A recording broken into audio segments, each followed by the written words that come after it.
Well, hello everyone. I'm Jill Bloom, publisher of Roofing Contractor and Walls and Ceilings magazines. Today is May 5th, 2020. Thank you so much for watching our weekly legal updates.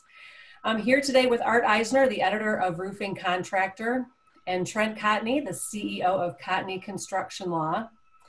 If you know Trent or have been keeping up with our videos with him, you know that he battles legal issues for all contractors across the country, especially since he has 14 offices, 40 plus attorneys, 4 customer service reps that take care of all the contractors. So you can follow him on Facebook or LinkedIn and stay up on his legal insights. And from here, Art, I'd like to turn it over to you to ask Trent some questions. Great, thanks Jill and Trent. Thanks as always for joining us, and hello to everyone out there. Trent, let's start off with the topic of this week. As it kind of was last week, we're starting to see the gradual reopening of the economy and construction zones in particular across the country. Any changes in what you're hearing and any concerns from your clients, and any updates you can provide on that? Sure. Well, as always, Jill and Art, it's a pleasure to be able to talk to you guys. You know, it is. I really enjoy the opportunity to be able to kind of address and educate contractors out there on what the issues are, because, like you said, things are changing daily. And what's interesting in the position that we're at now is, if you remember a couple of months ago, it was everyone was freaking out because all these essential business orders were coming out. Well, now everybody's freaking out because it's starting to reopen and nobody can figure out exactly what they're supposed to do or how they're supposed to do it. So, you know, we've had a lot of very interesting reopening issues out in California and elsewhere. And that's been one of the biggest things that we've kind of had to navigate now.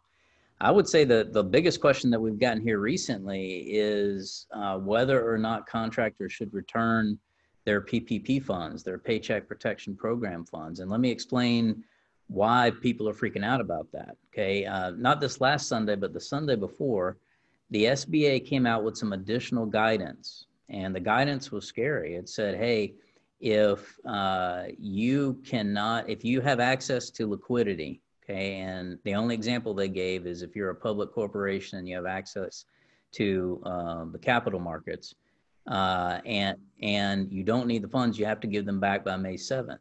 Okay, that's sort of the safe harbor. Okay, so they're retroactively creating some new limitations on it. Okay, originally when you applied for the Paycheck Protection Program loan funds, the application is very simple, and all you had to do was attest to the fact that the current economic conditions made it uncertain as to whether or not you'd be able to continue your ongoing operations. That's pretty vague, right? Well, this new guidance, when it's talking about liquidity, it's caused a lot of concern among contractors, because it doesn't define whether or not access to a credit line is liquidity.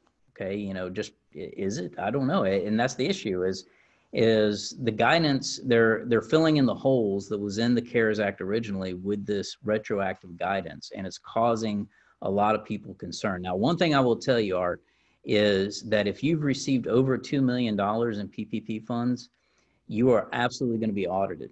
Okay, it's a mandatory audit unless they change things again. So you need to recognize that that's an additional level of scrutiny. What we're advising our customers, you know, contractors and tradesmen that call us, is just be very, very conservative. Recognize that this is a moving target and will continue to be a moving target. So if you are in a position where you need the funds, absolutely don't feel guilty about taking them. But if you have access to cash, if you have access to significant credit, if you have access to what they call liquidity, then you need to at least take that into account before May 7th. Now, you had the capability of either withdrawing your application by May 7th or returning the funds by May 7th. Okay, so that has been one of the biggest questions. Right before I came on this call, I had 2 emails, literally one right after another, saying, do I get my funds back? And the best that we can tell people is be very conservative. Here's the guidance that they've said. You know, they are retroactively applying this. Now, there's some legal arguments there if need be, but right now, this is what it is. So, you know, proceed with caution. Wow. Let me just throw in a couple follow-ups here. So is Sure. there any possibility for an extension on May 7th? That is 2 days away. Mm-hmm. And Also, what you were talking about with filling in the guidance or filling the holes with these guidelines, I know we're in unprecedented times, but is that an unprecedented way of doing things as well, or does that happen when you have to kind of push through legislation as what happened with the CARES Act? So the answer to the first question is right now there hasn't been any indication that there is an extension on that. Okay, May 7th is the safe harbor, so you have to make a choice by then. We have a lot of contractors that are still on standby, hoping that there's some more guidance that comes out between now and the 7th to answer questions like, if I have a loan, does that count as liquidity? What's the interest rate? If I have a 5% loan, does that, and that's the problem, is there really isn't a significant amount of guidance on it. So to answer your second question, anytime that you've got sort of this accelerated rulemaking or accelerated legislation, it's not going to be that good. Okay, there's going to be holes that you could plow a battleship through, and that's what happened with the CARES Act. Okay, I took my first read of the CARES Act, and it's really boring. Trust me. But I read through the whole thing, and I've got my legal hat on. I'm just looking at it.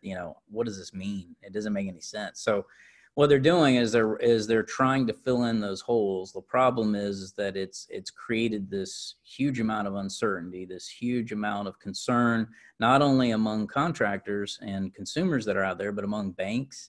Nobody knows what's going on. And, a lot of times what will happen is new statutes or laws or rules will come out, and then it's up to the case law, the courts, to kind of define what those statutes or rules mean. In this case, it's a little bit different because literally every single week there's new guidance which slightly moves the target a little bit. The best guidance that we can give contractors right now is just be very conservative. If you have a ton of cash that's sitting and operating now, if you have access to all kinds of credit capability, you need to take that into account. Okay, you need to look at your situation, and obviously, if you're taking over $2 million. That's that level of scrutiny, which I would take it even a step further and say, okay, I know that I'm going to be audited. We've already seen some companies be the poster children of people that shouldn't be taking loans. You don't want to be that person. So proceed with caution is all I'm saying. Doesn't mean you have to give your money back. It just means you really need to kind of assess it and think about it and recognize that, right now there's some unknowns and uncertainties. Wow. Well, let's pivot, although it is a bit on the same topic. In your most recent guest column for us exclusively on roofingcontractor.com, you talk about debt cancellation during this crisis and how that applies also to companies receiving Paycheck Protection Program funding. Mm-hmm. What are some of the key takeaways you hope roofers can get from that piece? So yeah, I encourage everybody to check that out on your website, because it was fantastic for you guys to publish that, and I think there's some great information there for contractors to read. I would say there's a couple of things as we start getting past. I call this sort of the honeymoon period right now. Okay, everybody still is has production. Most consumers are still either on unemployment or are receiving stimulus checks. But that is going to run out here quickly, okay? And when that runs out, that's when your accounts receivable is in trouble, okay? That's when the owners and the contractors that have been paying you may stop paying you. So one of the things that we've talked about a lot, we've tried to sound the alarm on, is make sure that you are taking whatever your normal AR schedule is and shrinking it by 30 days, okay? So if normally you've got a plan and a standard operating procedure that works on emails and calls and things of that nature, to shrink it within a shorter time frame, because that money is going to be here today and gone today. So you need to get it as quickly as you can. Now, occasionally you're going to end up in a situation where you just have bad debt. Okay, we all have that. We all have that uncollectible debt. And one of the techniques and tactics that you can potentially use is engage in debt forgiveness. So just the same way that back during the foreclosure crisis, a bank would forgive certain debt, you can send out a similar notice, similar to 99C notice, that says, hey, you are forgiving this debt. And in the event that that debt is forgiven, then the IRS may tax that individual based on that forgiven debt, depending on their situation. Okay, it's not a guarantee, but it is a taxable event. So, even if the customer isn't paying you, they may have to pay Uncle Sam. So that's a benefit from a collection standpoint. On the other side of things, you want to think about forgiveness from the Paycheck Protection Program standpoint. Right now, we're just trying to figure out what the PPP program is, right? But pretty soon we're going to get to that 8-week period where people start looking at forgiveness. And that forgiveness portion raises some questions into play. You know, is it a 1099 forgiveness where it could potentially be a taxable event? Probably, you know, and that's the kind of thing where you have to, I said when I remember a few weeks ago, we were talking about this when it came out, and I said, you know, the government never hands something out for free. There's always strings attached. And this is something that people really want to keep in mind, that it is, they need to take into account not only what's in front of their face as far as the funds, but what their tax situation looks like, and make sure they are making the right decisions. It's a complicated framework, and it can be the difference in, you know, tens of thousands of dollars potentially, depending on what your situation is. And you mentioned the 1099-Cs. I was interested to read that that those alone, though, may not constitute evidence of a discharge or canceled debt. So there may be contractors out there that think they're in the clear and really not. It's possible, yeah, absolutely, and it's important to understand that we always say that anytime that you get one of those notices, or you're not 100% certain what your status is, to consult with tax lawyer, consult with the CPA, so that you understand which direction to go in. You know, one of the things that contractors, if they're sending out these debt notices, so let's say they're not receiving it, let's say they're sending it out, you've made a strategic choice there. So you need to understand that if you've made that choice to forgive that debt, you can't go back and start to collect it again. Okay, that's from the standpoint of somebody that's actively trying to forgive debt. But oftentimes, you know, just the fact that you received a 1099-C, it could be, it could not be. There's a lot of issues there, and what we recommend is make sure you touch base with your CPA so you know where you stand at the end of the year. You don't want to misallocate certain debt if for some reason it's not properly done in the first place. You do also mention a bankruptcy case in Iowa that does kind of shed some hope. But you know, what's the likelihood of of other courts getting to recognize that and for that to become precedent? Yeah, you know, it's uncertain right now. I think one thing that we will start seeing here shortly is a rise in what's known as creditors' rights in bankruptcy proceedings. Okay, so I think you're going to have a lot of new law that's going to be made here, especially as it relates to Paycheck Protection Program. Okay, there may be specific guidance that the SBA or the U.S. Department of Treasury puts out on it. In fact, I would anticipate that prior to any case law coming out on it. But we have already kind of geared up here in preparation for both creditors' rights and Chapter 11s and Chapter 7s. And just to kind of briefly describe what that is for the contractors watching this, creditors' rights are when you're a creditor, meaning that somebody owes you money and your debtor has filed bankruptcy. So you have to pursue that debtor in bankruptcy court. And in order to do that, you file a proof of claim. There's other things that you have to do to try to get paid through the bankruptcy court, okay? Now, there's a bunch of different numbers in bankruptcy, but there's two that you really need to pay attention to, okay? The first one is Chapter 11. Chapter 11 is reorganization of a business. It means that they're not going under necessarily. They can always convert to Chapter 7, which is liquidation. But what it means is there might still be some money there for you, okay? And I've said before, this is the time where any contractor out there really needs to consider perfecting their lien rights, because their lien rights normally will act as a secured claim. And everyone knows, even if you don't know anything about bankruptcy, everybody generally knows that a secured creditor gets paid more than an unsecured creditor. Okay, so that's Chapter 11. Chapter 7 is liquidation, and that means that there's nothing. More than likely, there's nothing there. Okay. Should you still file a proof of claim if you're a contractor? And a proof of claim is basically a claim saying, here's how much I'm owed. Doesn't hurt, but at the end of the day, there's probably not going to be anything there. We're going to see a lot of this. And I don't anticipate, we won't really start seeing it until probably the end of June, July, August moving forward, but you're going to see it from a lot of big names, and then you're going to start to see it from a lot of smaller businesses. So, getting up to speed at least on what your requirements and your deadlines are for submitting those claims are going to be critical. You will get notice. You should get notice. And the key is just making sure that you're a part of the process. Wow. Looking at all that too, the IRS still also hasn't issued their guidance on debt cancellations during this pandemic, have they? And any idea if that will happen? Yeah, I would anticipate they're going to have to do something here. You know, the other thing that causes me some concern is the fact that the government's just printing money, you know, nonstop. I mean, I don't know how many billions and trillions that they've printed at this point, but that has an effect. Okay, there is a price to pay for that, and at some point the money runs out. So we've seen a lot of the states have already kind of buckled a little bit under the pressure from unemployment claims. Okay. Same thing's going to happen federally is at some point you just can't keep throwing money at the problem because the money's going to be devalued or you've got increased interest or whatever the issues are. I'm not an economist. I just know it's a problem.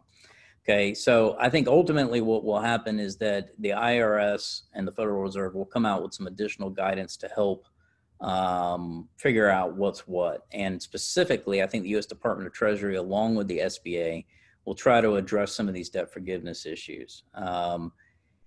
It's going to be a very, very difficult situation because, again, it's the federal government has, in my opinion, almost overextended itself too early in the process. There's been too much that's happened at the very beginning. My concern is not necessarily now. It's end of third quarter, fourth quarter, and there may not be the capability to assist then like there is now. So I don't know, and it's not necessarily their fault because no one could figure out what was going on here. We didn't know. We still don't know what's going on. You know, we could be talking about coronavirus this time next year. I don't know. I hope not. You know, I hope it's a thing of the past. But that's the problem. Is nobody. Hindsight's always 20/20. But my concern is at some point, I think the government help is going to run out, and then you're kind of stuck with what you got. We're here in the first week of May. Tell us normally, is this a time where you're hearing from clients about how to ramp up for their summer operations for peak season? And are you hearing some of those same questions now? And how are you advising contractors to kind of do that, given everything that's changed? So that's a great question, Art, and it's kind of a catch-22 because if you are in a storm-prone area, and it doesn't have to be hurricane area, it doesn't have to be Texas, Louisiana, Alabama, Florida. We've had tons of hailstorms all over the Midwest, all over the place, really damaging winds. I'm sure many of you saw the report from Nashville the other day where I thought I was looking at Florida for a second. I was like, wow, what is this? So those storms are everywhere. And if you're not ready to capitalize on that, then you're going to miss the mark. So I think that, I would say, yes, the amount of calls that we've had regarding contractor preparedness for storm season has probably gone down. The questions that we're getting is, how much should we have in supply? How much should we have in inventory? Everybody says inventory kills, but you got to have it on hand. And at some point there might be a supply chain issue. You need to make sure that you've got everything that you need on hand for storm season and that you can capitalize on it, because it's, that is something that should continue, especially if insurance is involved. So if insurance is involved, there's still some potential to have money flowing, even if it's not consumer generated or consumer based. So I would encourage every contractor out there to make sure that regardless of what type of trade or business they're in, to look towards the service work, the maintenance work, the storm work, anything where it's going to be not necessarily recession or depression proof, but maybe fare a little bit better during hard times.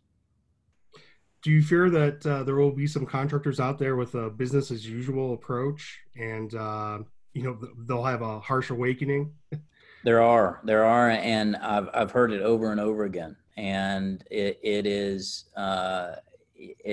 I've heard too much and I've seen too much to think that is the case. I just don't. I think even the contractors that are doing well now, unless they're doing federal work or they're so insulated that they don't have anything to worry about, are going to experience something. So what I encourage everybody that's listening to this is take steps now. I don't care how great you're doing. Please just take some precautionary steps now. What does that mean? Okay, that means really looking at your cost, going down your payables, figuring out where you can, make cuts if necessary. Look at your critical employees, figure out if you need to downsize, how do you do it? Have a plan in place. Okay, prepare for it. Even if everything is great, then you can just say, hey, Trent, that guy's a dummy.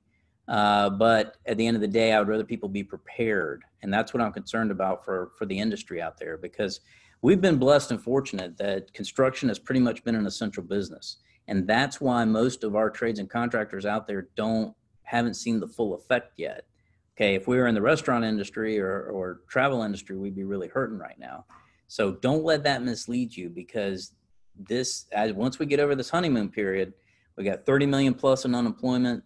All the signs show that it's not going to be a quick recovery. It will be very slow and very painful. Are clients voicing their concerns to you about jobs drying up? And how are you telling them to get creative? Mm-hmm. Yes, especially new construction is, unless you've got existing projects, I've seen reports that it's down by almost 85%. So new construction private work, way down, okay? Large scale jobs, I've had many of them suspended, delayed or terminated. People aren't willing to, develop like they used to. So I think what you have to do is improvise, adapt, and overcome. I think you need to be able to pivot. And those companies that can pivot and adapt to this new world order are going to be the companies that do well, not just survive, but do well. So what does that mean? That means figuring out where the demand is and then adapting to that demand. So I mentioned a few examples, service work, maintenance work, repairs, the quick things that can keep a consumer happy, but not necessarily entail a full makeover, are the kind of things that you can sell quickly. Okay, figuring out creative ways to sell. Okay, I mentioned everybody hates lawyers, right? This is a great time to use legal as a sales tool. Okay, it is a tremendous sales tool because everybody's scared to death about COVID. If you come to it, let's say you're doing residential, and I know you guys have a lot of residential contractors that are watching this, use job site protection plans, use job site safety sheets, use all that stuff to say, here's why I'm a differentiator. Okay, I know you're scared about having us on a job site. We're not going to get anywhere near you. Okay, we're going to do this job. We're going to be a ghost. We're going to be out of here. You're going to be happy, and trust me, it's our guarantee. Okay, and there's a lot of ways to use safety, to use legal to your advantage so that you can continue to sell jobs. And that's the most critical thing right now is leads are tough to come by. Convert them quickly. Adapt to using video capability, remote DocuSign type contracts that allow you to convert while you have them on the phone. Because if you hang up, they may have time to think about it. They may go on to the next contractor. You want to be able to convert and have them, if you've got them on the phone, if you've got them on video, be able to have everything at your fingertips so you can convert them then. Got it. So it definitely increases the urgency of the timing. Before all this happened, the workforce crunch in our industry was really shifted things to a high efficiency mode. When you talk about the delays, should we now expect projects to be scheduled longer? Will things simply take more time to complete because of safety measures, because of sanitation, any of these other issues that have come up because of the pandemic? I think so. I think initially there's going to be some downtime on projects just because of new procedures, whether it's social distancing or, before if you needed something, you could gather at the job site trailer, iron stuff out, get back to work. Now you got to hop on Zoom and or go to meeting or whatever people are using. You may not have the capability to communicate as rapidly. I do think that in any crisis situation like this, you're going to see some significant innovation. Okay, I think coming out of this, we're going to revolutionize how construction is done. And I've always said, when I'm not reading cases or going to hearings or doing whatever I've got to do legally, I think about the industry and I think about how inefficient construction is just how it's been done the same exact way for the last 200-300 years. It's ripe for change. And I think that's where innovation and technology is going to come in to address a lot of the inefficiencies. So to answer your question, Art, I think people need to factor in additional time to get projects completed. They need to make sure that their contracts account for pandemic-related delays and things of that nature. But at the end of the day, there's going to be some shining stars that are working right now to make sure that that innovation and technology comes forward to make projects more efficient. Got it.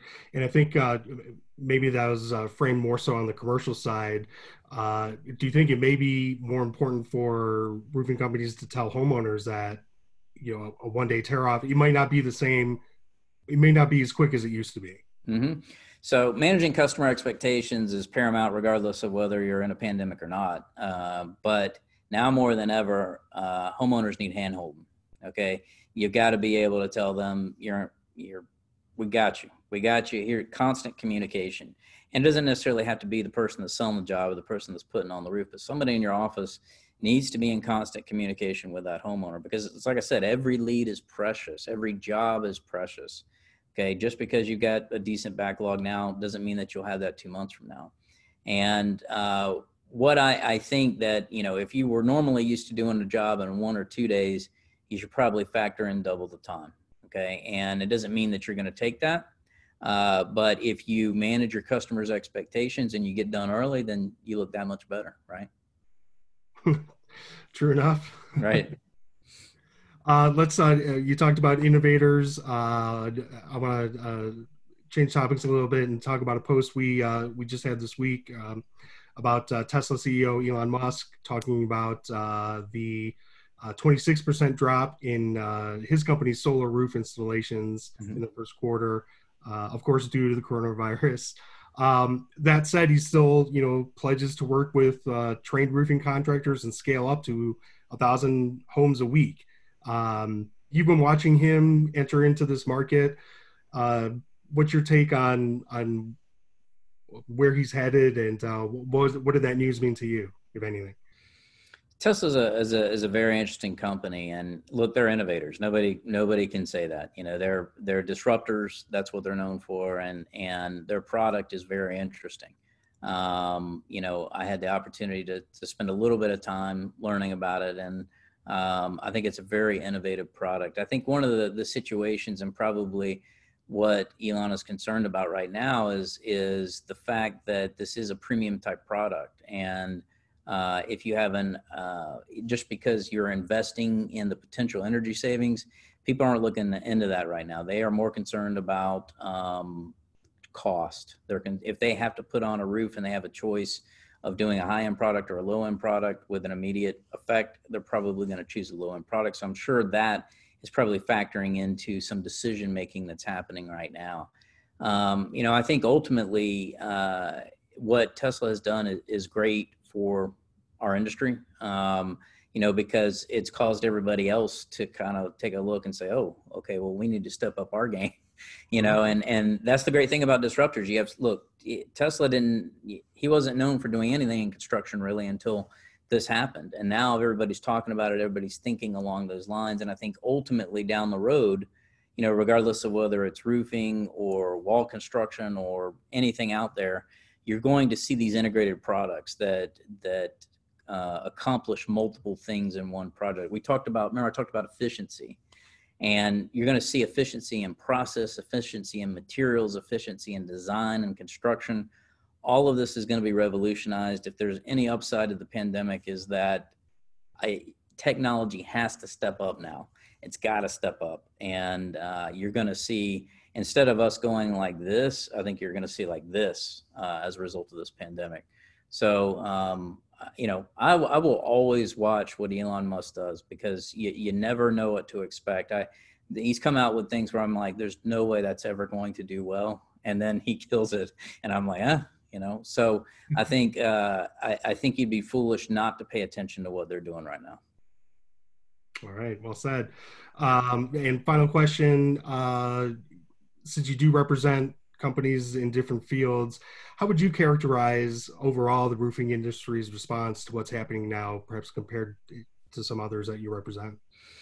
So roofing has done a great job, and I say this often. The roofing industry is like family, and it really is. I had the opportunity to make some great friendships and relationships through the industry, including you guys. And I think overall everybody has stepped up and recognized this, and we've all kind of circled the wagons so that we can make sure that the industry is protected. The associations out there have done a tremendous job, whether it's NRCA or Western States or FRSA or CRCA or any of the other associations that are out there. They've all stepped up, done a great job in educating, done a great job in making sure that their voices are heard as sort of the focal point for the members.